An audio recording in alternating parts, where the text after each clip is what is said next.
Social media plays a huge role in my life. It's how I communicate with all of my friends. It's how I am able to keep track of what's going on in the real world. I check Facebook for news notifications for what's trending.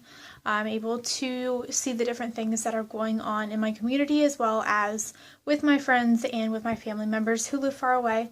So without social media, I really would be lost. It definitely plays the biggest part in my life.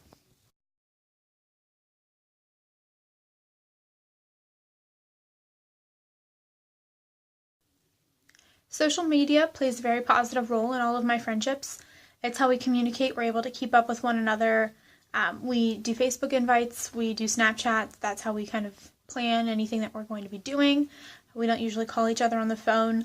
We have a lot of friends who have gone away to college. We have a lot of friends who work a couple jobs. So being able to communicate through social media, through Facebook and Snapchat, it definitely allows us to keep in touch with them more. With our busy lives and being everywhere, we're not able to spend a whole lot of time dedicated to that one specific person, going out to dinner or just spending time talking to one another. So through Facebook and everything, we're able to keep in touch when it's most convenient for us. We have friends that are in the military as well, so it's really nice to be able to share their experiences in the different countries that they go to and still make them feel included and a part of everything that we do here.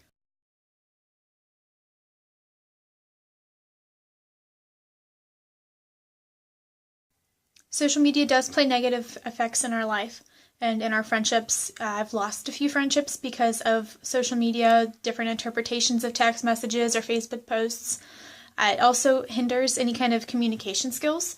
You may know somebody through social media, but you don't actually get to know them as a person until you're able to see their body language or know if what they're saying is sarcastic or if they're actually being serious. So it can cause a lot of problems in friendships. It's caused problems in my friendships as well, and it definitely doesn't allow you to completely get to know the person that you're dealing with.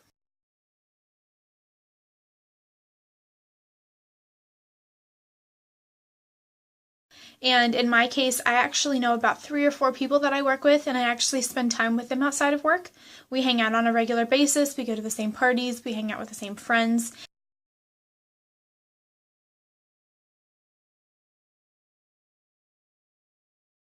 Now, with my job, I don't get to spend a lot of time on social media because I'm not allowed to have my phone on the floor with me.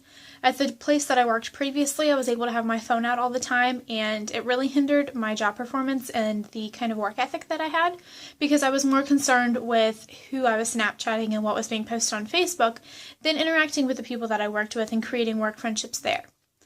Now, at my new job where I'm at now, since I don't have my phone on the floor with me, I actually focus on my job. I focus on my work ethic, and I focus on creating friendships with the people I work with because they are who I spend most of my time with because I live at my job.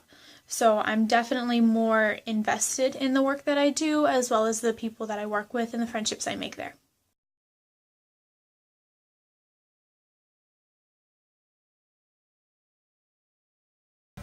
Well, I get on it when I'm bored, but it's not really like an important part of my life. I'm kind of really busy, so getting on it when I'm bored is about all I do with it.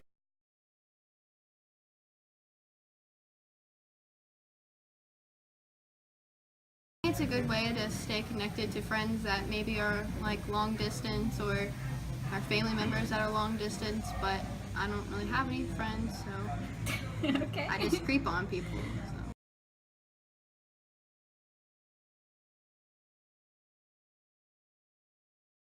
I think bullying is a big part of a negative effect. That's like your typical negative thing, but it's probably happened to every single one of you. Either you witnessed it or it's happened to you.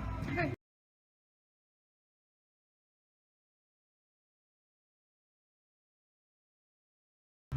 I think I gain it more in real life because if over social media it's just kind of like not real.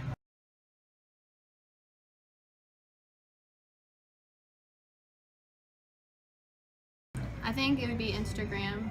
It's more of an anti-bullying site, I think, because all you can do is post pictures, really, and I think it gives people a way to like express themselves.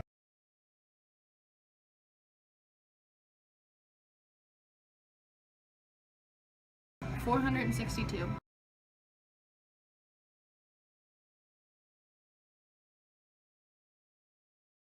ratings? I'd say about like 30 of them. 30. 30 out of 462? Yeah.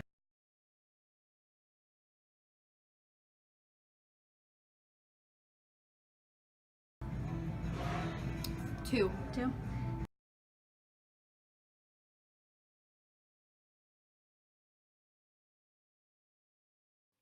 Social media plays a pretty big role in my life.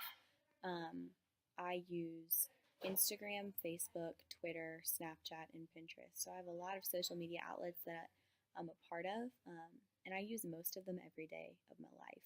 So it takes up a lot of time, takes up a lot of my thoughts, I guess. Like if I post something, I'm thinking about who's seeing it, or I'm thinking about what to say about it.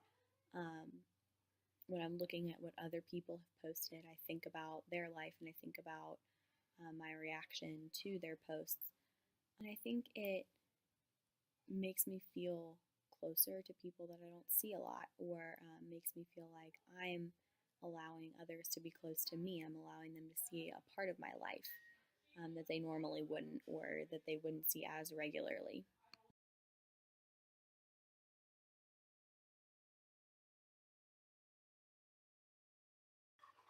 There can be a lot of negative effects to social media. Thane Rubin, in his article, Our Untreated Addiction, talking about technology, talked about three complexes that people deal with: the why doesn't anybody care complex, the why am I not insert name here complex, and the where's my phone complex. And so I think talking about comparison, self worth, and obsession. Social media can cultivate just this sense of comparing yourself to other people, feeling like you're not good enough, feeling like you don't measure up to somebody else. Like you can feel like, why am I not this person? While you're comparing, you're thinking, why don't I have this? Why don't I look like this? Why don't I do as many exciting things like this? And so you can get really down on yourself, down on your appearance, down on your lifestyle, down on your friends, your relationships, when it's really just meant to share relationships, when it's meant to basically promote yourself and for others to promote themselves. And the last negative effect is obsession. We become obsessed with knowing where our phone is at all times. We want to know who's liking my stuff, who's retweeting my stuff, who wants to be my friend, who wants to follow me. And if we don't feel like we have access to those things 100% of the time, like we feel like we're missing out.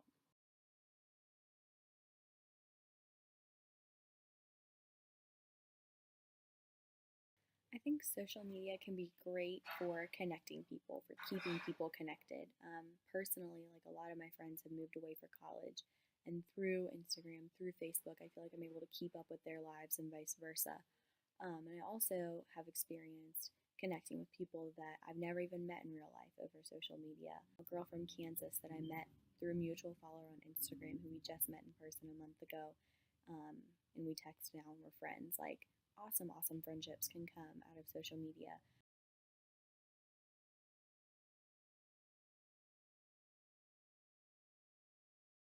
Maria Konnikova talked about being wary of losing the value and the authenticity of face-to-face friendships. We can get so connected to social media, and those friendships are virtual friends, while we neglect the relationships that we have right in front of us. We can't replace those connections. We can't replace things like physical touch.